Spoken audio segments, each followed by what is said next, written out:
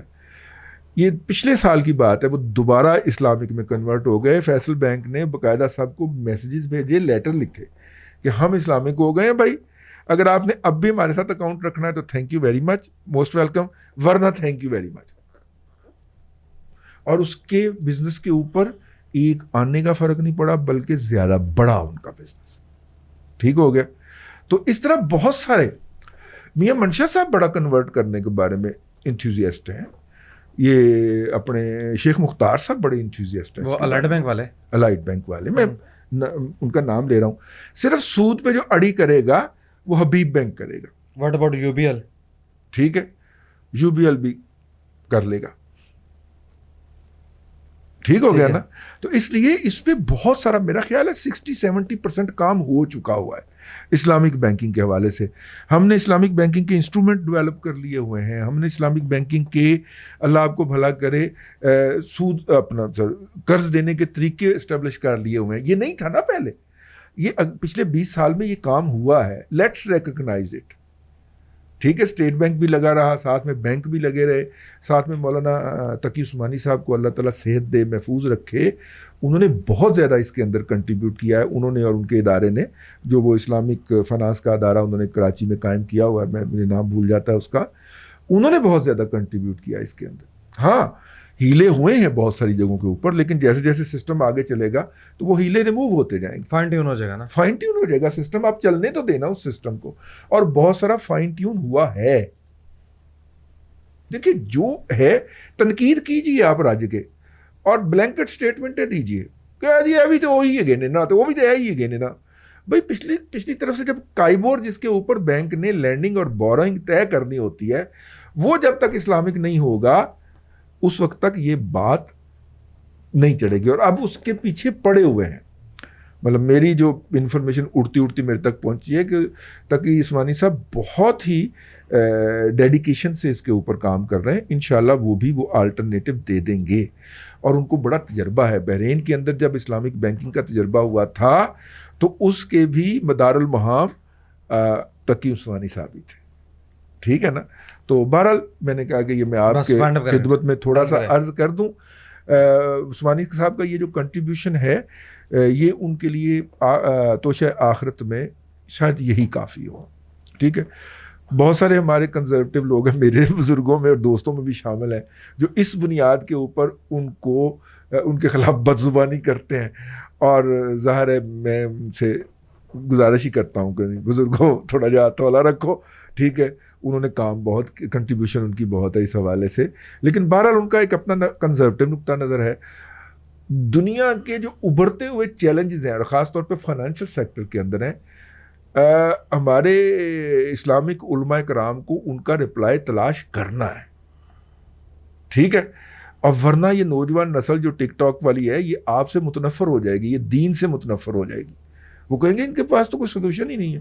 اور بہت سارے پڑھے لکھے لوگوں کے خیال کے اندر بہت سارے ایسے ایشوز ہیں جن کے اوپر جو ہے وہ ڈیفالٹ کر رہے ہیں ہمارے علماء کرام, ٹھیک ہے نا. اب میں ایک چھوٹی سی مثال دینا چاہ رہا ہوں, بہت زیادہ ہو گیا. یہ جو ہے ڈنمارک کے اندر میرا خیال 1.5 گھنٹے کے لیے یا 2 گھنٹے کے لیے سورج غروب ہوتا ہے, ناروے میں, ہاں, ٹھیک ہے. اب وہاں پہ ایک عالم دین صاحب سے گپ شپ ہو رہی تھی رمضان کے اندر, تو وہ فرما رہے تھے کہ میں نے تو شیخ سے اجازت لے لی ہے کہ میں پاکستانی وقت کے مطابق روزہ رکھ سکتا ہوں یا کھول سکتا ہوں. اب یہ دیکھیں ٹیکنیکل چیز ہے نا, کہ وہاں پہ آدھے گھنٹے کے لیے, پونے گھنٹے کے لیے, 1.5 گھنٹے کے لیے سورج غروب ہوتا ہے. تو پھر وہ مغرب کیسے پڑھے, مغرب کیسے پڑھے, عشاء کیسے پڑھے, فجر کیسے پڑھے, ایک بات. اور دوسرا وہ افطاری کب کرے اور سحری کب کرے, ٹھیک ہے. تو باقیوں کو تو انہوں نے 22 گھنٹے کے روزے پہ لگایا ہوا ہے. امام صاحب نے خود اپنے شیخ سے اجازت لی ہوئی یا کراچی سے کہ میں پاکستانی وقت کے مطابق روزہ رکھ کر کھول سکتا ہوں. حد ہے یار. اب اس کا رپلائی دینا ہے آپ نے نا, اس کو مطلب کہ پریکٹیکل سلوشن آپ نے پرووائڈ کرنا ہے, ٹھیک ہے نا. تو یہ بہرحال وہ چیلنجز ہیں جو درپیش ہوتے رہتے ہیں، اور الحمدللہ ہمارے بہت سارے علماء کرام جو ہیں وہ اس کا رپلائی نہیں کر پاتے، اور جس کے نتیجے کے اندر پھر مطلب کہ لوگ اسلام سے متنفر ہو جاتے ہیں۔ اب تک کے لیے اتنا ہی، کل پھر اگلے ہفتے آپ سے پھر ملاقات ہوگی۔ اللہ تبارک و تعالیٰ آپ کو آسانیاں عطا کرے اور آسانیاں خلق خدا میں تقسیم کرنے کی توفیق عطا کرے۔ آمین دادا جی، بہت شکریہ۔ ناظرین کرام، پولیٹیکل اکانومی کا پروگرام دادا پوتا شو آپ دیکھ رہے تھے۔ آج کے اسپیشل ایپیسوڈ میں امید کرتا ہوں کہ آپ کو پسند آئی ہوگی۔ وسیم احمد کو دادا جی کے ساتھ اجازت دیجیے، آپ سے ملاقات ہوگی کل تک کے لیے اللہ حافظ۔